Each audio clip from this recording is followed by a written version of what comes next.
नमस्कार छोट्या मित्रांनो, आज बालक दिनानिमित्त आपण माझं चॅनल अभ्यास करूया हसत खेळतमध्ये तुमचं स्वागत आहे। आज बालक दिनाच्या निमित्ताने आपण व्हिडिओला सुरुवात करणार आहोत। आजचं औचित्य यासाठी की आज बालकांना खूप साऱ्या शुभेच्छा देऊन त्यांचा आनंद द्विगुणित करायचा आहे आणि त्याचबरोबर त्यांना अभ्यासालाही सुद्धा लावायचं आहे। अभ्यास तर मुले रोज करतात, पण त्या अभ्यासात आपल्याला काहीतरी वेगळे पण घालायचं आहे जेणेकरून मुले अभ्यासाला लागतील। तर आजचा व्हिडिओ हा मुलांसाठी तर आहेच, परंतु हसत खेळत करूया अभ्यास याच्यामध्ये मुलांच्या पालकांना सुद्धा आपल्याला यात समाविष्ट करून घ्यायचं आहे। का तर पालकांमध्ये म्हटलं तर आईला सर्वात जास्त सहभाग द्यावा लागेल, कारण की आई जर अभ्यासात सहभागी असेल तरच मुले जास्तीत जास्त वेळ अभ्यासाला देतील। पण आपल्याला हसत खेळत अभ्यास करायचा आहे, तर काय करायचं आहे बघा।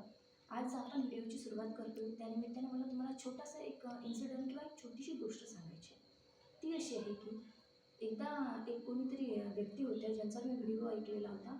त्या सांगत होत्या की त्या चित्रपटाच्या शूटिंगला कुठेतरी गेलेल्या होत्या, तेव्हा त्यांचा मुलगा सतत त्यांच्यासोबत असायचा।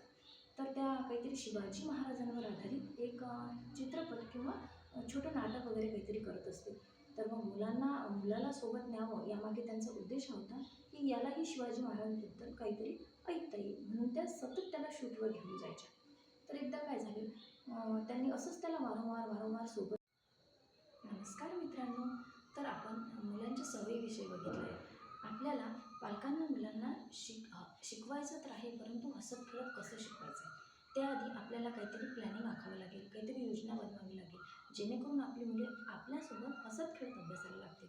आता मलाही माझ्या मुलांसाठी काहीतरी करायचं आहे, त्यानिमित्ताने मग मी हे व्हिडिओवर तुमच्यासाठी शेअर करते।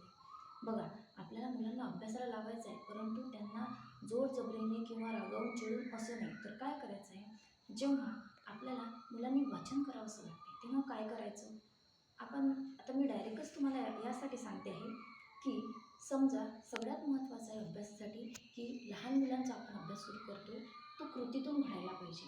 ते सारखं तुम्ही म्हटलं तर पुस्तक वाच अजिबात वाचणार नाही, त्यांना इच्छाच होणार नाही। तर आपण काय करू, सगळ्या पालकांनी याच्यामध्ये सहभागी होऊ, तुमच्या सर्वांच्या सहकार्याने मला हा हसत खेळत अभ्यास पुढे न्यायचा आहे। तर त्याच्यामध्ये आपण प्रत्येक इयत्तेच्या किंवा आपल्याला जसं सोयीचं होईल त्यानिमित्ताने एका व्हिडिओमध्ये मी तुम्हाला माहिती देणारच आहे, काही गोष्टी शिकवणार आहे, काही माहितीही सांगणार आहे। तर बघा, आपल्याला काय करायचं आहे, सर्वात प्रथम हॅबिट मुलांच्या सवयी बदलायच्या आहेत। ती छोटी असतात, ती सगळं ऐकतात, हुशार असतात, फक्त आपल्याला त्यांना वळवायचं आहे।